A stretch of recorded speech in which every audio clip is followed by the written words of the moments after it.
Eu sou a Raíssa. Eu sou a Malu. Eu sou a Maju. Aqui você aprende de maneira lúdica por meio de filmes, livros e quadrinhos e ainda rever questões importantes para a vida acadêmica e o dia a dia. Vem com a gente. Vem com a gente. Vem com a gente. Nós somos Luz, Câmera, NAS.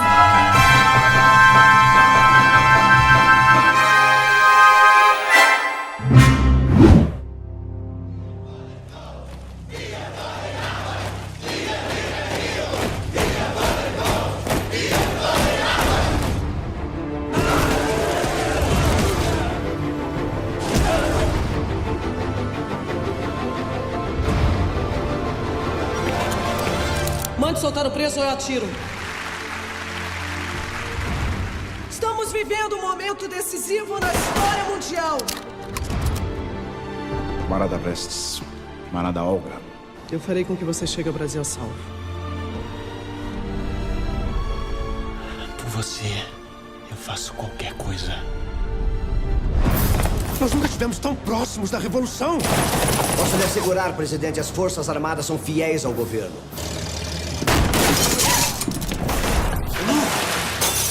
É a polícia. Prestes, atirem! Não! Não atirem! Ele está desarmado. Não atirem.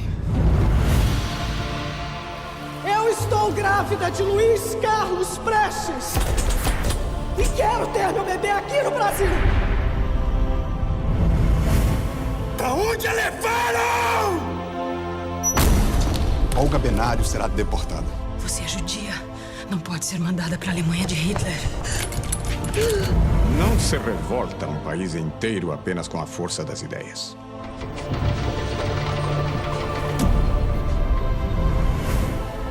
Olga não é mais minha filha, mas a vida dela e da nossa neta dependem da sua ajuda.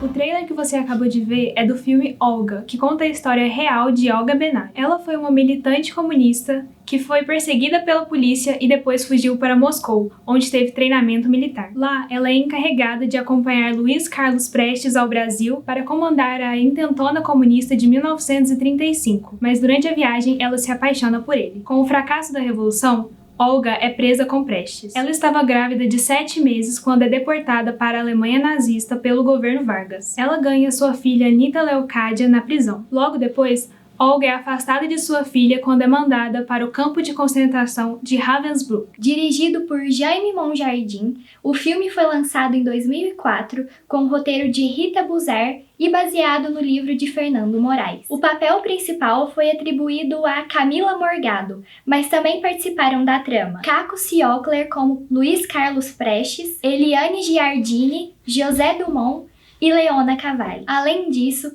Fernanda Montenegro, Odilon Wagner e Murilo Rosa também fazem parte do elenco. Com ótima fotografia e elenco impecável, Olga consegue igualar as grandes produções norte-americanas, deixando de lado o humor fácil comumente de outras obras brasileiras. Durante o filme, é possível perceber que o diretor Jaime Monjardim procurou se igualar à obra de Fernando Moraes. Além disso, Caco Ciocler e Camila Morgado formaram uma dupla impecável nesta trama que lembra uma página negra da história do Brasil e do governo de Getúlio Vargas. As cenas no campo de concentração são chocantes, mas o contexto da época poderia ter sido um pouco mais explorado. Desdobraremos sobre esse assunto no episódio de hoje, que está relacionado com a Revolução Constitucionalista, que é comemorada no dia 9 de julho. Esta data é um feriado estadual em São Paulo e é um movimento em homenagem contra a ditadura de Getúlio Vargas, realizado em 1932 pelos paulistas.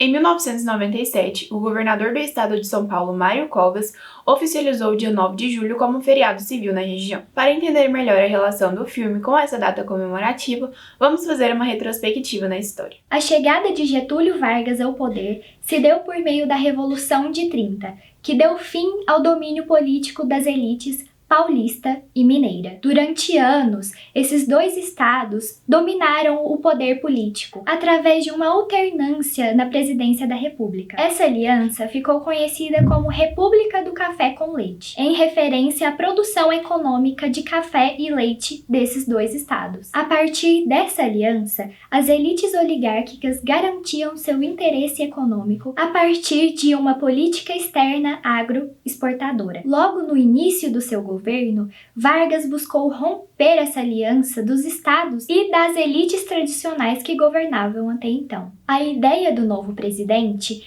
era de reestruturar o estado, torná-lo independente. Nesse contexto, seu governo foi dividido em fases que duraram 15 anos. A primeira fase foi chamada de governo provisório, entre 1930 e 1934, na qual tinha características populistas, trabalhistas, demagogas e nacionalistas. Fora isso, também é importante ressaltar que nessa época foi onde se aboliu a Constituição de 1891, fechando o Congresso e substituindo os governadores por interventores de sua confiança. Como o próprio nome já dizia, a expectativa é de que esse governo fosse transitório e convocasse novas eleições rapidamente. Com a quebra dessa expectativa, juntamente com as ousadas transformações feitas por Vargas, provocaram reações dos líderes locais. Em São Paulo, as elites tradicionais convocaram a população para um levante contra o governo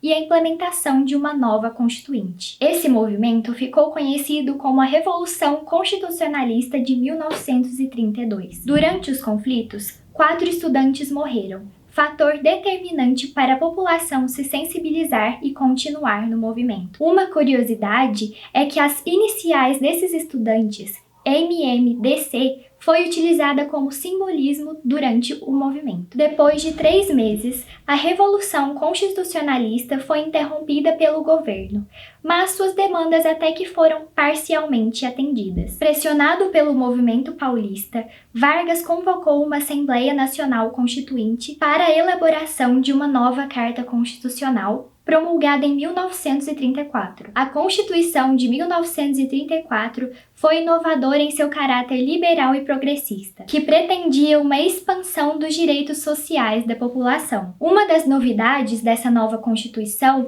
foi a garantia de direitos trabalhistas, mais tarde só intensificada em outra fase de seu governo. Destaca-se também a mudança na legislação eleitoral, com o estabelecimento do voto secreto e a ampliação da participação política através da implementação do voto feminino. Por fim, também é evidente o caráter nacionalista da nova Constituição, com políticas de defesa de riquezas naturais. A nova Constituição, elaborada por Getúlio, foi bem recebida pela população, que teve seus direitos ampliados pela nova carta. Esse sucesso costuma ser apontado como o principal motivo pela sua reeleição em 1934, que foi, na verdade, sua primeira eleição, pois em 1930 Vargas assumiu o poder através de um golpe de Estado. O segundo governo varguista é considerado como a segunda fase da Era Vargas, período conhecido como Governo Constitucional, em referência à recém-promulgada Constituição. Internacionalmente, os anos de 1930 foram marcados pela hostilidade que crescia no continente europeu, na qual se traçava os caminhos para a Segunda Guerra Mundial. Na Itália,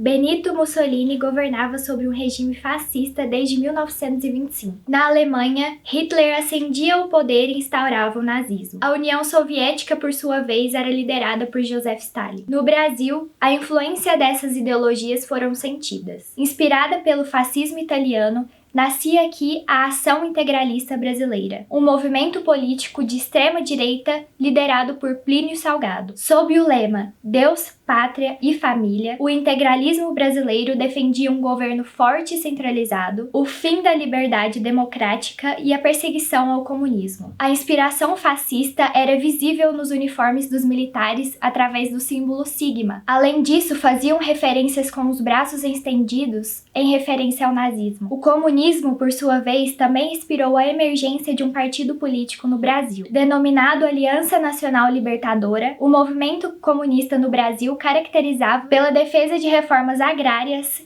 em latifúndios improdutivos, pelo anti-imperialismo, ou seja, contra o domínio dos Estados Unidos e de outras potências europeias no Brasil e pelo desejo de uma revolução proletária. A ANL era comandada por Luiz Carlos Prestes, que em 1920 comandou a Coluna Prestes, movimento que, junto ao tenentismo do qual Vargas fez parte, combatia as oligarquias tradicionais. A ANL organizou um levante comunista contra o governo de Getúlio Vargas, que foi chamado de Intentona Comunista. Foram realizadas diversas tentativas pela Intentona Comunista para instaurar um novo governo, e Vargas utilizou essas tentativas para espalhar a notícia de que havia uma ameaça comunista no país, e por isso foi instaurado o estado de sítio. Assim, a Intentona Comunista foi contida e diversas pessoas que participaram do levante foram presas, entre elas Luiz Carlos Prestes e Olga Benário. Prestes foi condenada a 30 anos de prisão e Olga foi enviada para a Alemanha, onde morreu em um campo de concentração. Depois de todos esses acontecimentos, Getúlio Vargas viu nisso uma oportunidade para dar um novo golpe e continuar no poder. Assim, como o medo de uma ameaça comunista já estava presente, foi inventado um documento. Esse documento dizia que os comunistas iriam destruir as cidades, e por isso Getúlio Vargas não poderia sair do poder devido ao caos. Esse documento e golpe foi chamado de Plano Corren, e logo em seguida foi criada a nova Constituição, dando início à nova fase da Era Vargas, o Estado Novo. Então,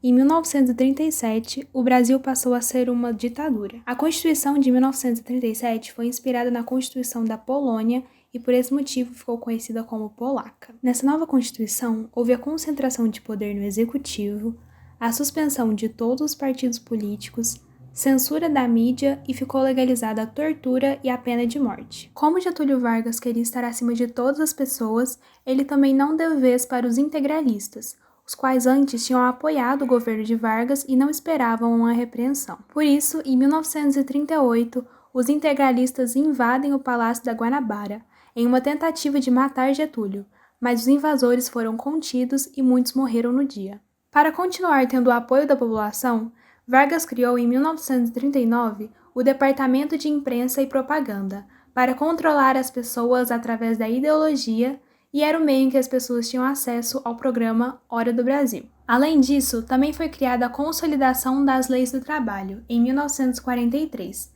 também conhecida como CLT. A CLT juntou e organizou as leis já existentes e também acrescentou mais alguns direitos, como salário mínimo, 8 horas de trabalho, férias remuneradas e regulamentação do trabalho feminino e infantil. Assim, ele ficou conhecido como o pai dos pobres, visto que grande parte da sua política baseava-se em estabelecer e garantir direitos à população. Durante o Estado Novo, ocorria internacionalmente a Segunda Guerra Mundial, e em 1944, o Brasil participou diretamente da guerra ao lado dos países aliados. Getúlio foi questionado por essa escolha, visto que, para um país autoritário, o mais lógico a se fazer seria se unir aos outros países autoritários. A partir disso, a sociedade brasileira exigiu a redemocratização do Brasil. Getúlio Vargas então criou 2 partidos, o Partido Trabalhista Brasileiro, conhecido como PTB, e o Partido Social Democrático, conhecido como PSD. Ele tinha a intenção de não se prejudicar e criou esses 2 partidos que eram compostos por seus apoiadores. E também existia o partido de oposição, o UDN, União Democrática Nacional. Mesmo com a criação desses partidos, ele tenta permanecer no poder, nomeando seu irmão como chefe da polícia da capital. Mas com a forte pressão, ele renunciou e assim acabou o Estado Novo. No episódio de hoje, utilizamos a habilidade 602 da BNCC, que é a de Ciências Humanas e Sociais Aplicadas. Em resumo, ela visa identificar a presença do paternalismo, do autoritarismo e do populismo na política e na sociedade, além das culturas brasileira e latino-americana.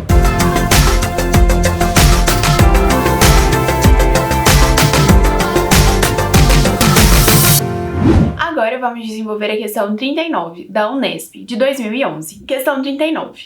O movimento constitucionalista de 1932 em São Paulo pode ser interpretado como uma alternativa A, tentativa de impedir o avanço de projetos políticos radicais de direita no país. Alternativa B, disputa entre grupos sociais hegemônicos no Brasil desde o final do século XIX. Alternativa C, reação da oligarquia paulista frente às medidas socialistas tomadas pelo governo de Getúlio Vargas. Alternativa D, mobilização popular contra o poder da elite cafeeira que dominava o país. Alternativa E, defesa de interesses econômicos dos estados do Sudeste brasileiro contra a hegemonia nordestina. A questão deve ser desenvolvida a partir do pensamento de que os grupos sociais hegemônicos são os grupos sociais que tinham poder e riquezas, ou seja, as elites oligárquicas. Anteriormente ao governo de Vargas, o domínio era garantido nas mãos das elites de São Paulo e Minas Gerais, o famoso café com leite. Entretanto, no início do governo de Getúlio Vargas, ele tirou o poder do grupo hegemônico paulista. Então, São Paulo convocou a população para um levante contra o governo, como dito anteriormente, e esse levante foi conhecido como a Revolução Constitucionalista. Portanto, a alternativa correta é a alternativa letra B, disputa entre grupos sociais hegemônicos no Brasil desde o final do século XIX.